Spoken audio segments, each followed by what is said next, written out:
Hello, John Bloodworth Gentleman Crafter here with another exploration in mixed media. This is the canvas that I will be giving some overviews on today, and it starts out with another one of my DIY collage papers.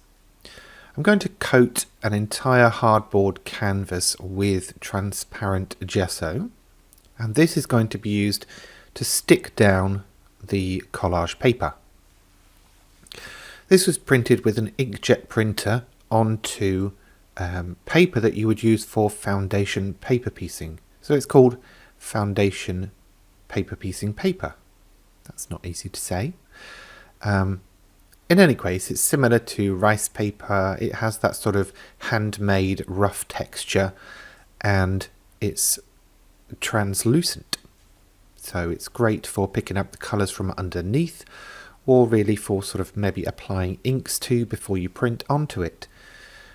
Hopefully in the future I'll be doing a bit more on how I go about creating the collage papers, as you've probably got a lot of the bits and pieces that you can do this with at home. You can use regular tracing paper and also regular copy paper as well. Just using the heat tool to set that gesso doesn't take long, but it's just good to get that first layer dry before I do the next one, which is a watered down white gesso. And as with the other week, this is basically just to tone down that background a little bit, as the stark black and white was a bit too much for what I was after. I'm only putting on as much as it needs, and I'm brushing basically from side to side, top to bottom, left to right in all different directions, just to really sort of spread it as thinly as possible. And again, I use the heat tool to set that. Once that layer is dry, then I use a pair of scissors to chop off the excess. You could have already cut this to size, or in fact you could use basically anything else you've got to trim away the excess. Even file it down if you want to. Then I'm going to basically go around and make sure all of the edges are sealed with the transparent gesso. As you can see in the pot, it's not transparent, but once you get it on, it's basically see-through, and it dries with an almost matte finish as well. So it's a great base to prime your canvases or papers with.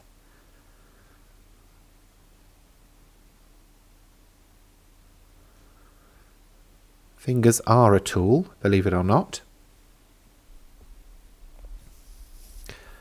as are whatever paintbrushes you've got, even if the handles are basically cracking and falling to bits.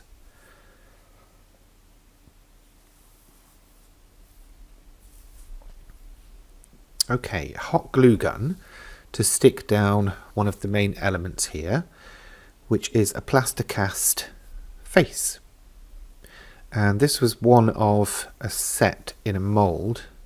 This is the mould, and that was done with just basic plaster casting powder. This one's called Quick, dries very quickly, and it's got a very fine finish to it. So it's great for casting things like this. You can obviously use whatever you can get. Entirely up to you. Even air dry clay, that might work well.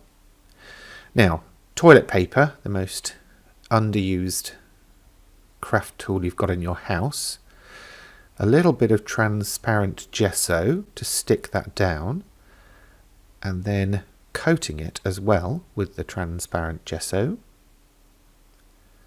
And again, this is to seal it. And what the toilet paper is doing is giving it a bit of texture.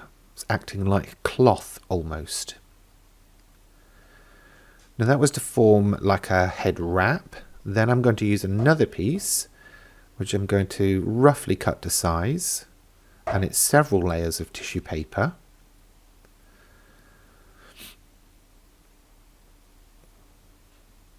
Choppity, choppity, choppity. And again, using the transparent gesso to stick it down, and also then to coat over the top. Be careful as you're doing this. As the tissue paper becomes wet, obviously it tears. In this case, obviously that can be of benefit to us because we can tear it away and give it a faded effect, almost like a headscarf. But in certain areas you will want to keep as much of the detail as possible. Just manipulate it, make sure it's all coated and stuck down. Make sure also that you're sort of blocking off areas where colour can pool or drip into the spaces, as that might affect the result that you get.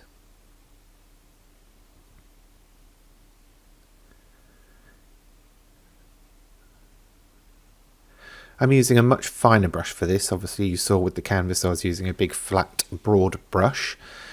This took a bit more detail, so I took a much finer brush, and obviously I'm just basically spreading it again as thinly as possible so that it doesn't clog. Again, using that gesso to stick down some die cut pieces of paper or cardstock. And again spreading it as thinly as possible and sealing the edges so that paint and mediums don't run underneath or pool in between.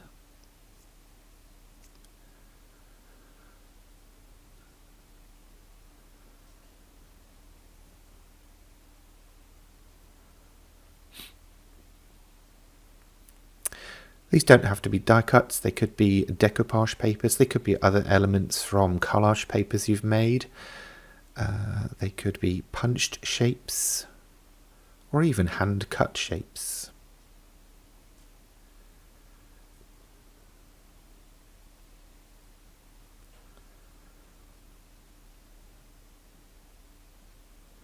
At this stage it's mostly about getting the texture down as opposed to adding any colour, hence why the transparent gesso is being used.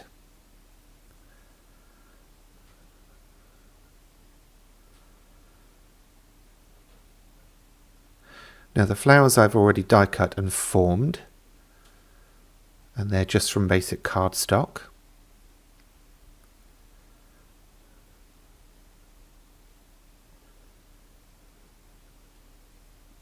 I'm using hot glue to stick it down just because it dries so quickly and I can carry on working. You could of course use dimensional glue if you have that available. It will just take time to dry before you can move on to the next stage. And then giving all of those a coating of this transparent gesso. I did think about doing the transparent gesso layer or painting before I die cut the shapes, but then I thought even then the edges are going to be exposed.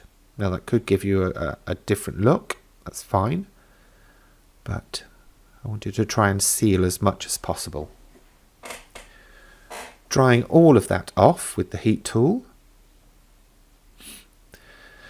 before moving on to basically evening out the white tones across the whole of those bits. As you can see, the plaster itself was one tone of white, the toilet paper was another tone of white, and the flowers were the white of the paper.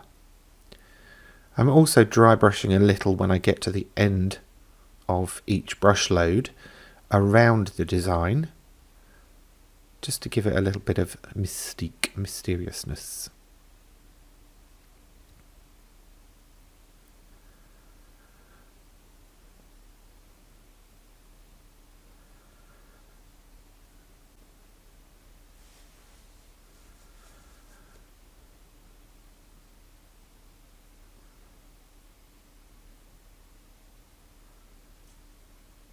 I basically look like I'm tickling a little mouse with this brush.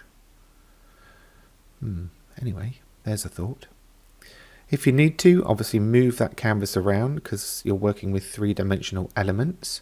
So to make sure that you're getting the paint in all the right places, turning the canvas makes absolute sense.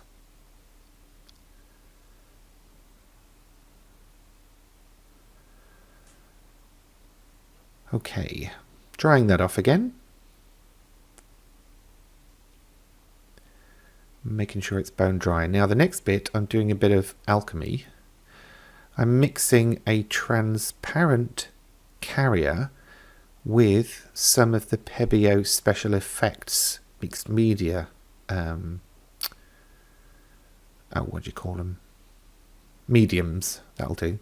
So I've done one pipette of the sparkly mica powdery vitriol medium, and then I'm basically shoving in the rest to fill this, but I kind of worked out a 1:5 ratio. Bloop. Looks like I'm doing a science experiment now. Blip, blip, blip.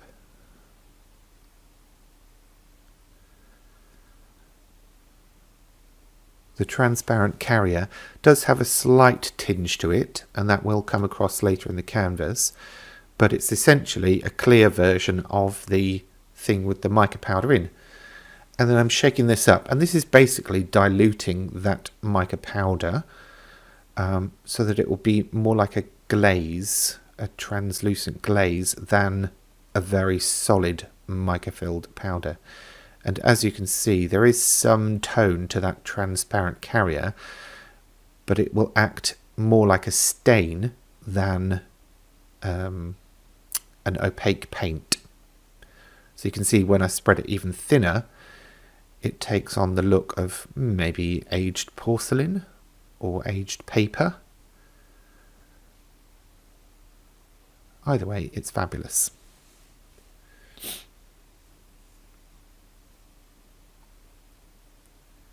You can spread these out with regular paintbrushes, but bear in mind they do have a special base which is A, flammable, so make sure you're working away from flames, but B, also you will need some kind of thinners to clean your brushes. Now I've mixed up a reddish version of this as well, and I'm just dropping this in. And so my thought was the combination of the two should give me almost like a rusty metallic colour. And I'm allowing it to drop and drizzle so that it naturally forms more intense areas of colour, and then also some translucent areas too. And then before I finished that canvas, I did spread it out a little bit more, added a load more as well, but you'll see that coming up. And she looks like now she's got a runny nose. So I'm just picking up some of the pooled colour from the flowers and then using that to spread across the face and pick out the details. This will sink, this will naturally level out itself, so it will sink to the lowest possible place that it can get to, which is great for picking out the detail on that tissue paper, in the eye sockets, in the nose, the mouth, and also of course around the flowers and the foliage. You can add as much or as little of this as you want, but generally if you add a lot it will end up looking like the whole thing is crying, especially if you lift it up before it's dried. Anyway, spreading it out so that the colour is translucent on top of the surfaces and it pools around the edges. That was another reason to seal those edges.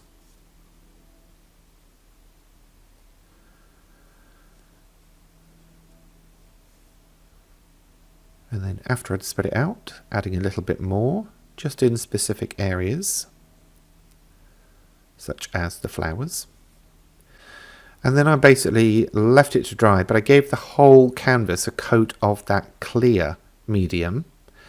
So as you can see here, it's now got a glossy finish and almost a sepia tone to it as well. Now I've mixed up a metallic acrylic paint with some flow improver to make a very liquidy wash, and that's how there's that sort of blue patina staining effect around the edges of the flowers. And then a second coat of that transparent medium was placed on top, so it's intensified the colour. Now I'm just using a stencil to make dots around the design, because what I want to do is use a dimensional medium to add some little bits of detail to the design. You could of course spatter some acrylic paint. use a spritz or a spray, very sparingly I would say. Maybe even cover off the face so that none gets on it. I don't know, whatever you want. Maybe even dry brush over the top. These are all things that you can do to change this up. But here I come in with the dimensional, what do you call it? Paint? God, can't remember any words today. Anyway, doing little dots of these as it goes round. This could be little gems, little brad heads, nails, whatever you fancy really. Not sure this would suit nails, but there you go. And these will dry as little dots, and I thought it just gave it a different finish. And the intense white kind of draws the eye into that area. Anyway, there we go. That is this week's Canvas attempt. What do you think? Do you like? Do you not like? Any questions, please feel free to ask in all the usual places. In the meantime, thank you for watching, and I hope to see you next week for another one. Bye for now.